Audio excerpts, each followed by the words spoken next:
Bienvenue sur Réinformation TV pour le contrepoint quotidien de l'info. À l'approche des élections européennes, on prend le Thalys pour Bruxelles où les eurocrates prennent eux leurs dispositions afin que leur usine à gaz fédéraliste continue quel que soit le résultat du vote. À un mois du scrutin, l'Italien Mario Tello, président émérite de l'Institut d'études européennes de l'Université libre de Bruxelles, ULB, justifie les débordements de la Commission et prétend démontrer scientifiquement que le vote eurosceptique ne sert à rien.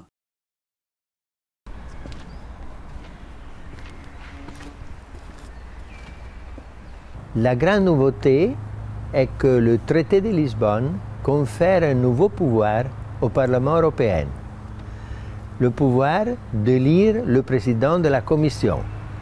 Le Parlement a le pouvoir législatif, il va élire le leader, le top du pouvoir exécutif. Un peu une sorte de gouvernement de l'Union européenne. M. Barroso et sa Commission ont été, je dirais, très timides dans la gestion de la crise économique et sociale. C'est ça qu'on leur reproche, ce qui a facilité la montée de l'euroscepticisme.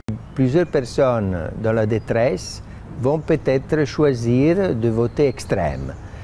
Mais il faut qu'ils sachent que les parlementaires de l'extrême droite ne participent pas aux travaux du Parlement européen. C'est prouvé l'absentéisme de la famille Le Pen, etc.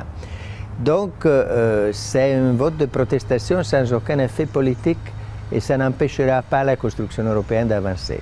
Ne manque que l'ombre des hêtres pour être dans Virgile. Entre Wimbledon et le jardin des Uffizi-Contini, le gazon bruxellois de la forteresse de la maçonnerie, qu'est l'ULB, met en valeur l'aménité de cet universitaire distingué.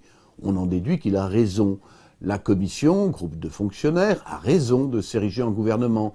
Le Parlement de Strasbourg a raison de s'arroger le droit d'en désigner le chef, le leader, le top, même avec l'accent italien, l'Europe parle anglais. Et avec le mot timide joliment accolé à Manuel Barroso, Tello justifie l'accroissement des compétences de la Commission. Ces usurpations successives ressemblent aux dérives du pouvoir fédéral aux États-Unis.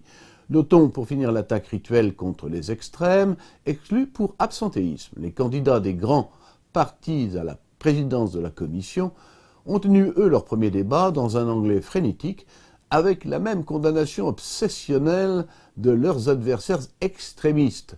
Pas de liberté pour les ennemis de l'eurocratie. Robert Ménard avait promis un geste fort pour son arrivée dans le fauteuil de maire de Béziers. C'est fait, le journaliste élu avec le soutien du Front National vient d'instaurer le couvre-feu pour les moins de 13 ans dans la ville afin de restaurer la sécurité. La décision qui a été publiée sera applicable du 15 juin au 15 septembre, du vendredi au dimanche soir inclus. Les mineurs de 13 ans devront être accompagnés d'une personne majeure pour sortir dans la rue de 23 h à 6 h du matin. Ce genre de mesure a déjà été expérimenté dans plusieurs villes depuis les années 2000. Le ministre des Finances, Michel Sapin, a reçu ses homologues allemands, anglais, italiens et espagnols pour annoncer une coopération resserrée entre les fiscs des grands pays européens, de sorte qu'ils échangent leurs informations automatiquement à partir de 2017. L'objectif avoué, lutter contre la fraude fiscale, le système permettra une inquisition fiscale de tout le continent. Arnaud Montebourg réunissait aujourd'hui les syndicats pour examiner les projets de reprise d'Alstom par Siemens ou General Electric. Peut-être, sur ce dossier qui touche au cœur de l'industrie et de l'indépendance nationale, sent-il l'État responsable et coupable.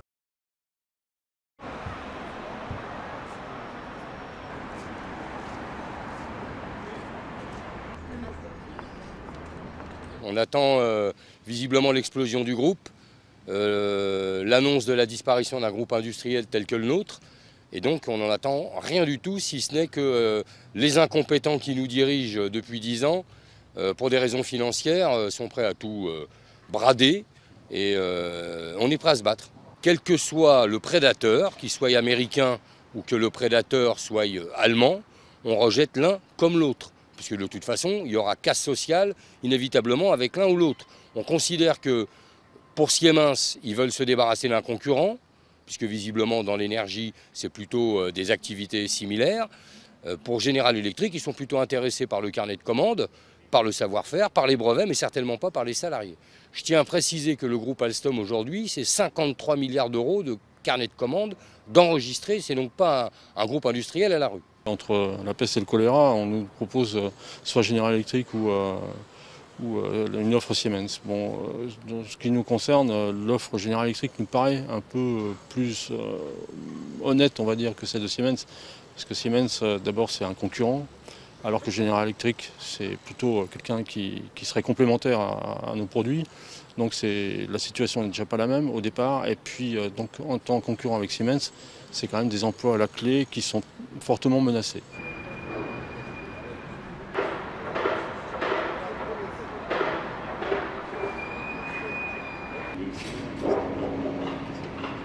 Les syndicalistes voient clairement le poids industriel d'Alstom, les stratégies de la concurrence et l'enjeu social.